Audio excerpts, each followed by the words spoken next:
আমার ছেলের এই টেডিটা খুব পছন্দ ছিল, আমি টাকার জন্য কোনোদিন কিনতে পারিনি। আজ এই টেডিটা দেখলেও খুব খুশি হবে। যাই, বাড়ি যাই আমি। জিহান, কোথায় গেল ছেলেটা? এখানে নেই তো। জিহান, কোথায় গেলে? মনে হয় নেই এখানে। টেডিটা আমি এখানটায় রেখে দিই, আমার খুব খিদে পেয়েছে। যাই, গিয়ে খেয়ে নি আগে।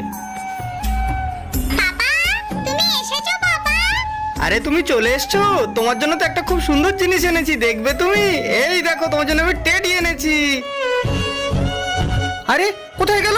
আমি তো এখানেই রেখেছিলাম, এই চেয়ারে। আমি অনেক কষ্টের টাকা দিয়ে এটা কিনেছিলাম, ভাবলাম তুমি দেখে খুব খুশি হবে।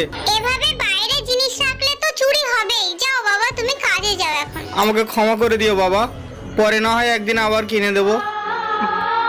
আরে এই বাক্সটা আবার এখানে কে রাখলো? দেখি তো এই বাক্সটার মধ্যে কি আছে। ওরে বাবা, এখানে তো একটা কাগজ। এই কাগজের মধ্যে কি লেখা আছে? কই দেখি। পাপা